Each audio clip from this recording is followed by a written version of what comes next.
Paganism has many, many deities. In each lesson, God of the Month will give you information regarding a specific aspect of deity. This is to help you build a knowledgeable overview of the concept of deity and to help you to interact with it. In Lesson 2, you will learn more about how Wiccans view deity. Once you understand that, you will be better able to interact with the higher forms of deity. Here in Lesson 1, however, we thought we'd start closer to home with the deity you may find easiest to understand, your own. In Lesson 1, you're introduced to the concept of higher self. This is the part of you that lies above your conscious mind. It has access to knowledge and abilities that your conscious self does not, and it is not troubled by the fears and anxieties of the material world. Higher self is an aspect of your soul, which is immortal and experiences many lifetimes. Higher self is not a separate part of yourself, but rather a different level. The higher self is the part of you that becomes an ancestor or a spirit guide after death, and it has that same ability now. It has knowledge and ability far beyond the conscious self, and it works always to the good. That is its nature, and it cannot do otherwise, not because it is prevented from doing so, but simply because it would never occur to the higher self to do ill. The higher self is also sometimes called the spirit, but this can be confusing as the word spirit is used in so many ways by so many people. Every person has a higher self, but most people have little contact with it. The conscious mind is separated from the higher self by the veil. One of the principal goals of a spiritual path is to part the veil and see beyond it, accessing and using the powers of the higher self. This is what we do in magic.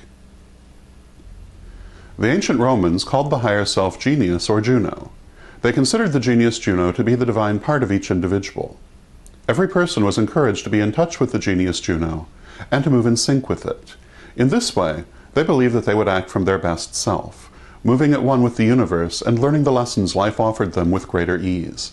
They were also encouraged to talk to their genius Juno and listen for its answers, to honor it with offerings and ceremonies which served to strengthen their bond to it. Every day, the whole family would make offerings to the genius of the head of the family, and sometimes also to those of other important clan members, along with the gods who protected the household. In later times, many families also made offerings to the genius of the emperor, and sometimes the Juno of the empress. This is the practice that horrified Christians described as worshipping the emperor as a god. By making these offerings, they believed that they were helping the person to achieve a closer bond with their higher self, and thus to be a better person, because the higher self always acts to the good and cannot by its nature do otherwise. The higher self is rather like what some people call a guardian angel, except that instead of being outside of you, it's a part of you, a higher, better part with a clearer viewpoint. Every year on their birthday, each member of the family would receive these same offerings to their genius Juno from the whole house. This, more than the mere marking of age, is what made the celebration of birthdays so important.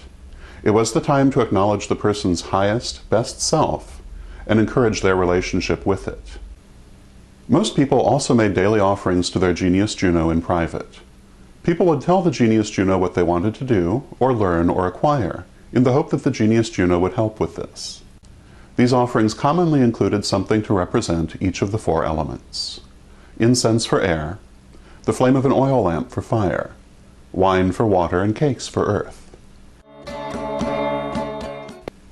There follows a modern version of the ritual for honoring the genius Juno, which you might like to try as an aid to attunement with your higher self. It is perhaps different from the ancient ritual in form, but not in function. In keeping with modern custom, the term higher self is used rather than genius or Juno. This ritual can be done whenever you wish, especially on your birthday. You can also do this ritual by itself, or in connection with other similar rituals you will learn to honor the ancestors and the deities. For this ritual you will need some incense, any kind that you particularly like, a candle or candles, your favorite color or any color you like, a glass of water, juice, wine, or other beverage, a picture to represent your higher self. It can be a photograph or drawing of yourself, or a drawing representing the qualities of your higher self. Set up an altar using these elements. The altar can be anywhere that you would like, and will be taken down when you are done, or left up to be used again if you wish. You can set it up in any way that seems good to you. Begin by releasing. Let all of the tensions and anxieties of your day flow out of you, as is discussed in the exercises section of this lesson. Now, light the candles. Focus on the flame and concentrate. Make your mind still so that you are not thinking of anything else but what you are doing here and now. Light the incense. Now say, I invoke you, O higher self. Now, try to imagine the image of your higher self before you. You can imagine it looking just as you look in the flesh, or as you would like to look, or might see it as a cloud of beautiful white light. Or some other image may come to you, one that you haven't thought of yourself, but which the higher self itself has chosen. It doesn't really matter because the higher self doesn't have a physical form, and the image is only to help you communicate with it better by giving you something to focus on. Speak to the higher self. These words are only to give you a basic form. You should speak from the heart. I attune to my higher self. I move in harmony with my higher self. I am at one with my higher self. O higher self, I ask you to help me to see and understand the lessons of my life. Give me clarity and courage to learn them, and help me to learn them with ease and joy.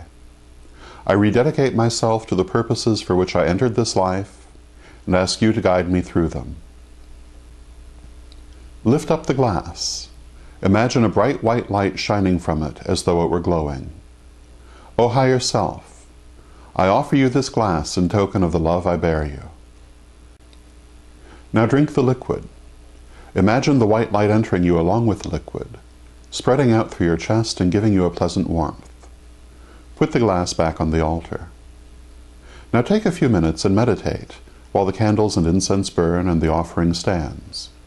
Imagine your higher self strong and healthy and happy. Concentrate on it. In this way, you are sending the higher self energy and strengthening your bond to it. When you have finished, say, O higher self, I pray that you have enjoyed this offering. I give you my thanks and my love. Now put out the incense and extinguish the candle. It is an ancient belief that you should never extinguish a candle by blowing on it. Rather, you should use a candle snuffer, pinch it out with your fingers, or extinguish it with the side of a blade. This is because blowing on the flame is considered disrespectful. You should also wash the glass under cold running water, and imagine white light flowing through it along with the water. Say, I cleanse you. Concentrate on the water and the white light, removing the excess energy from the glass. Finally, do not forget to clear and release as you have learned to do. Clearing and releasing is very